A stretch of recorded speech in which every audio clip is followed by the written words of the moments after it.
সবাইকে নতুন ভিডিওতে স্বাগতম। আরেকটি ছোট্ট ভিডিও নিয়ে চলে আসলাম আপনাদের মাঝে। আশা করছি সবার ভালো লাগবে।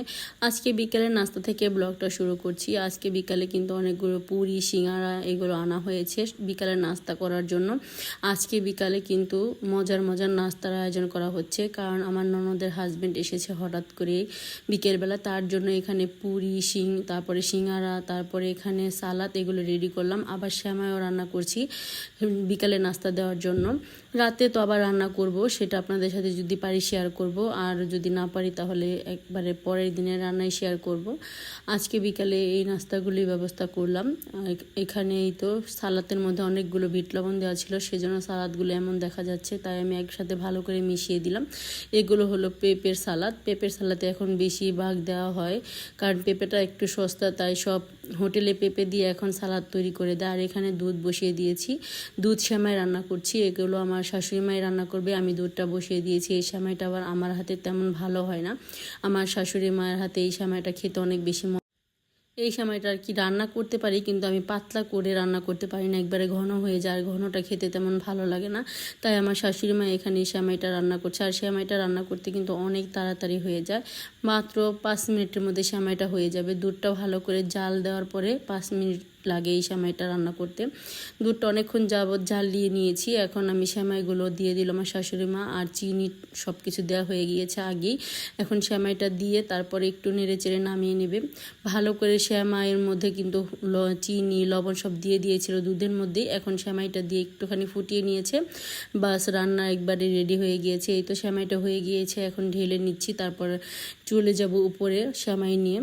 সেমাইটা দেখতে কেমন হয়েছে অবশ্যই কমেন্ট করে জানাবেন। খেতে কিন্তু অনেক বেশি মজা হয়েছিল। অল্প করেই রান্না করেছি, যেহেতু ভাজা পোড়া অনেক কিছু ঘরে আছে, সেজন্য এই সেমাইটা তেমন খাওয়া হবে না, তাই অল্প করে রান্না করলাম। আমার ননদের হাজব্যান্ড আবার মিষ্টি জিনিসটা খেতে অনেক বেশি পছন্দ করে, সেজন্য তার জন্য সেমাই রান্না করলাম। রাতে আর কোনো ভিডিও শেয়ার করিনি। এখন প্রায় 10টার মতো বেজে গিয়েছে। এই তালগুলো আমার মামা শ্বশুরের ঘরের ননদ মানে ননাস, তার বাড়িতে তাল গাছ আছে। প্রতি বছরে আমাদের এই পাকা তালগুলো দিয়ে যায়। গাছ থেকে পড়েছে একবারে গাছ পাকনা তাল, সেই তালটা এখন রাতের বেলায় আমরা পরিষ্কার করে রেখে দেব। তালের যে গুলাগুলো সেগুলো বের করে নেব, না হলে কিন্তু তালগুলো নষ্ট হয়ে যাবে। এখন আমি আর আমার যা দুজনে মিলে এই 2টা তাল সুন্দর করে এই রসগুলো বের করে নেব, আর এগুলো রেখে দেব ফ্রিজে। সময় মতো আবার এগুলো দিয়ে পিঠা বা অন্যান্য কোনো কিছু বানানো যাবে। তেলের পিঠা বা তালের পিঠা বা তালের ক্ষীর, যে কোনো কিছুই রান্না করা যাবে। এখানে আমি আর আমার যা দুজনে মিলে এখন তালগুলো পরিষ্কার করে ছিলে তারপর আমি এই চালের রসগুলো বের করব, আর সেগুলো একটু একটু আপনাদের সাথে শেয়ার করব। আমার এই ছোট ছোট ভিডিওগুলো যদি আপনাদের কাছে ভালো লাগে অবশ্যই আমার ইউটিউব চ্যানেলটা সাবস্ক্রাইব করে দিবেন, আর সাবস্ক্রাইব করা হলে পাশে থাকা ছোট্ট বেল আইকনটি প্রেস করে দিবেন। তাহলে আমি নতুন নতুন ভিডিও ছাড়ার সাথে সাথে আপনাদের কাছে নোটিফিকেশন চলে যাবে, আপনারা আমার ভিডিওটি দেখে নিতে পারবেন। এই তো তালের ওপর কিছু পানি দিয়ে এখন ভালো করে তালগুলো কচলে তালের যে রস সেগুলো বের করতে হবে। আর পাকা তালের রস বের করা কিন্তু একটু কঠিন, অনেকটাই সময় লাগে রসটা বের করতে। আমরা যেহেতু 2 জন আর 2টা তাল হাতে হাতে হয়ে যাবে, বেশি সময় লাগবে না। প্রথমে তালগুলো পানি দিয়ে ভালো করে কষলে নিতে হবে, তারপর একটা চালনের সাহায্যে এগুলো কিন্তু ভালো করে চেলে তারপর রসগুলো বের করতে হবে।